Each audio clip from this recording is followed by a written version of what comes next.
হ্যাঁ, প্রবাসী কল্যাণ ব্যাংক ঋণ দেবে, সেটা কিন্তু নগদ ক্যাশ দিবে না। আপনার যেখানে সাপোর্ট প্রয়োজন, যেমন ধরেন ওদের কোনো পেমেন্টের ক্ষেত্রে আপনার কোথাও পেমেন্ট দেওয়া লাগবে, ওই পেমেন্টের ক্ষেত্রে আপনি ইউজ করতে পারবেন। আদার্স কোনো সাপোর্ট লাগলে শুধুমাত্র ওই ক্ষেত্রে যে 10 লক্ষ টাকা লোন দিয়ে দেবে একজন ক্যাশ নিয়ে যাবে সেটা না, শুধুমাত্র তারা যেন বিদেশে যেতে পারে সেই ক্ষেত্রে এই সুবিধাটা দেওয়া হচ্ছে।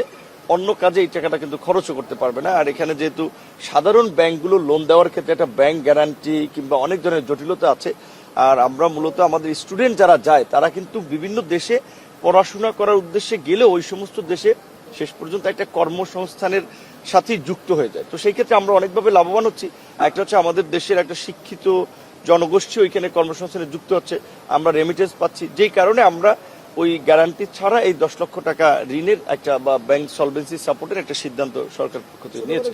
দুটো বিষয় জানতে চাই, একটা হচ্ছে মধ্যপ্রাচ্যে যুদ্ধ শুরু চলছে এখনো, সে কারণে রেমিটেন্সে কোনো ধাক্কা আসবে কিনা বা সেখানকার যারা কর্মী আছে তাদের নিরাপত্তা, আর দুই হচ্ছে বিদেশের লোক পাঠানোর কথা বলা হলেই একটা সিন্ডিকেট আমাদের এখানে তৈরি হয়ে যায়, সেটি আসলে আবারও থাকবে কিনা? আমরা বিগত সময় দেখেছি যে একটা সিন্ডিকেট যেখানে যেতে খরচ হয় 1 লাখ টাকা সেখানে খরচ হচ্ছে 7 লাখ টাকা 8 লাখ টাকা, এটি আসলে ভাঙতে পারবেন কিনা?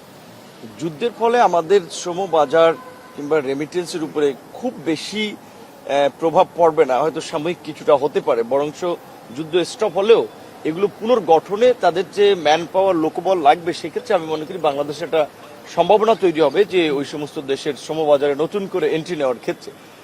আর সিন্ডিকেটের কথা বাংলাদেশের প্রেক্ষাপটে যেটা আমরা অনেকদিন ধরে দেখে আসছি, কিছু কিছু জায়গায় কিছু লোক মনোপলি করে কাজ করে, সেক্ষেত্রে অনেক জায়গায় কিন্তু আমাদের নিয়ন্ত্রণ থাকে না। যেমন সিঙ্গাপুরে 6টা কোম্পানি ট্রেনিং এর মাধ্যমে তারা লোক পাঠায়, 6টা কোম্পানির ট্রেনিং অথরাইজেশন আছে।